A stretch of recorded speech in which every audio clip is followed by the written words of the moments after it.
Hello and welcome to the program. I'm your host, Neil Howard, here on Health Professional Radio. Thank you so much for joining us again. Our guests today are Vanessa and her daughter, Brittany. Now, Vanessa and Brittany are joining us here on the program today. Brittany's 6 years old, and she was diagnosed with a rare form of cancer when she was just 15 months old. And Vanessa, her mom, and Brittany are here today to talk about her journey and also to talk about how the National Pediatric Cancer Foundation has given them quite a bit of hope. Welcome to the program, both Vanessa and Brittany. How are you both doing this morning? Great, thank you. Good. Good. Thank you for joining us. Brittany, it's kind of early in the morning for you to be on the radio rather than in school, right? Yeah. Pretty exciting. I'm glad that you could take the time to join us today. Vanessa, why don't you give us a little bit of background about yourself and Brittany, about the family? Sure. So Brittany's my youngest daughter. We have, my husband and I have 3 girls, and right now they are 11, 9, and 7. So at the time of Brittany's diagnosis, they were 1, 3, and 5. So it was a little bit of a crazy situation. Absolutely. So, now, we're last month was, of course, Pediatric or Child Cancer Awareness Month. It happens every year in September. Today, we're going to talk about Brittany's particular type of cancer. What type of cancer was Brittany diagnosed with, and how old was she when that diagnosis took place? She was 14 months old, and we were told that she had hepatoblastoma, which is a rare form of liver cancer. Usually affects boys, and in her case, the chances of her having this were about 1 in 1.5 million. Wow, that's extremely rare. 1.5 million. So it's normally occurs in boys. Okay, so were there? Yeah, it's more common in boys. Mm-hmm. Were there symptoms involved that were above and beyond anything that you had seen as far as baby illnesses before?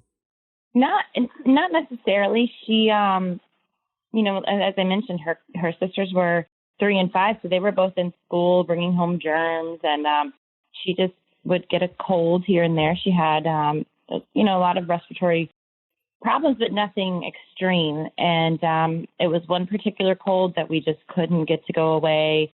Then it was accompanied by fevers, finally accompanied by vomiting. And we had tried antibiotics, thinking it was a sinus infection. And finally, one Sunday morning, I kind of hit my breaking point. She had gone to bed with a fever, woken up, was fine, and I thought, okay, I just had to give these antibiotics some time to work. Mm-hmm. And next thing I knew, she was vomiting, and I said, this is it. There's something going on. So my mom intuition kicked in, if you will, and I took her to the after hours at the pediatrician, and that's where they sent her in for imaging.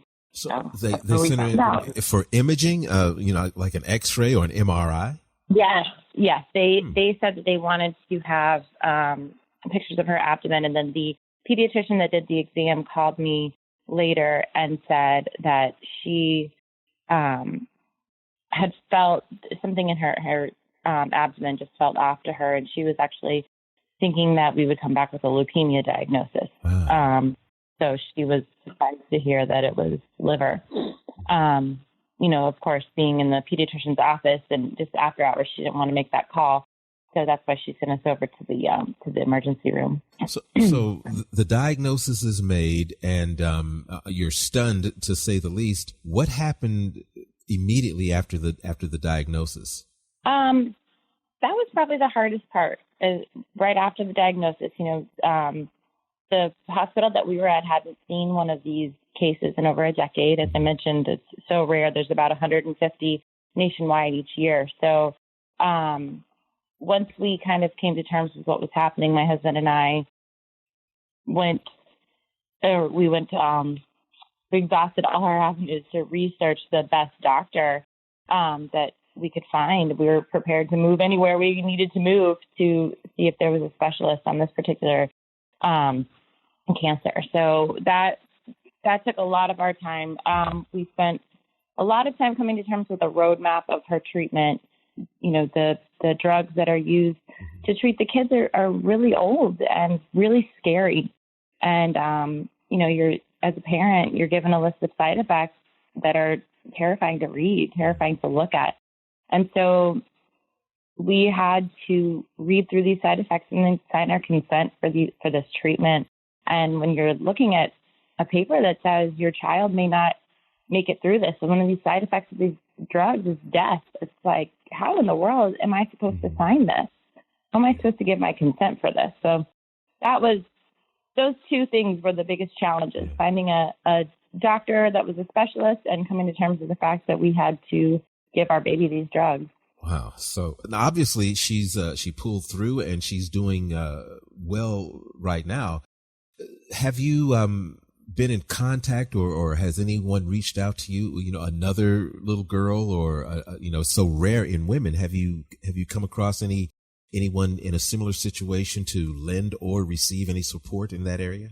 Yes. Oddly enough, there was another little girl in Tampa, where we're from, diagnosed about a year after Brittany. So they'd gone from not having one for over a decade to having two within a year, which was odd. And so I have been in touch with her. That little girl's doing great as well. And then there's a Facebook support group that it's a Hepatoblastoma Survivors is what it's called. However, we welcome anyone that's going through the treatment right now. And that way we can kind of tell our stories. And that's nice. We've got some people from different countries on there, and it's interesting to see the different treatment approaches and different things that are done in other countries. So we all try to offer our support, and we also learn from each other. Brittany, being in school now and doing much better, how are you relating to the other kids in your school? I mean, do you see yourself as very much different from them, or is it everything pretty normal as far as you're concerned? I feel a little bit different from them. Mm-hmm. Why? Because some of the girls have way longer hair than me, and all this and no scars on them. Mm-hmm. So, yeah. But now I understand that sometimes when you talk about your particular scar, it's not in a bad way. Is that right? You talk about it in a very good way. Yes. You say you have a rainbow with you all the time? Mm-hmm. Do you ever have a chance to tell other girls how you're doing and about your story at school? Yeah. That makes you very special, yeah? Mm-hmm. My rainbow means to me that it's always shining on a cloudy day. So it's always a little smile on my face. So you're always happy, right? Mm-hmm. I am always happy. Great. And I'm really glad that you're doing so well. Thank you. Now, Vanessa, where can our listeners go and get some more information about this extremely rare form of childhood liver cancer? Are you traveling, talking about this particular disease on a regular basis? We don't travel. We did speak at one of the National Pediatric Cancer Foundation functions, and we we raise awareness locally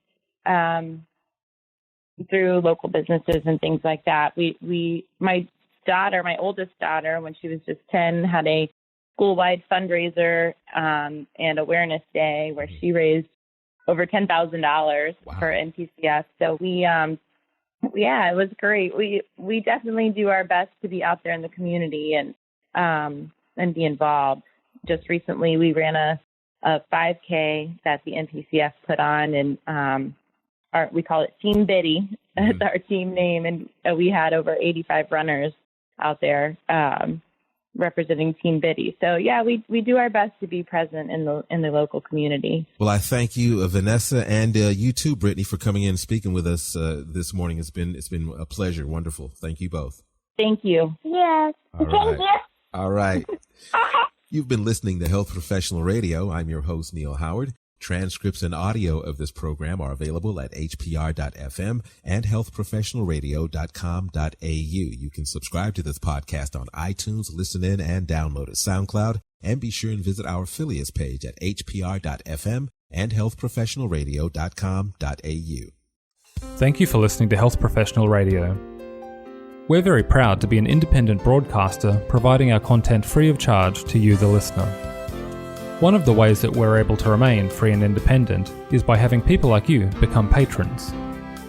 You can support Health Professional Radio simply by visiting hpr.fm and clicking the button that says Become a Patron. Your patronage of even just $1 a month lets us know that you're there, which in turn makes us more valuable to advertisers. And, of course, if you're able to afford more, then we would certainly appreciate the support. My name is Toby Longhurst from Health Professional Radio. Please visit hpr.fm, click the Become a Patron button, and support us if you can.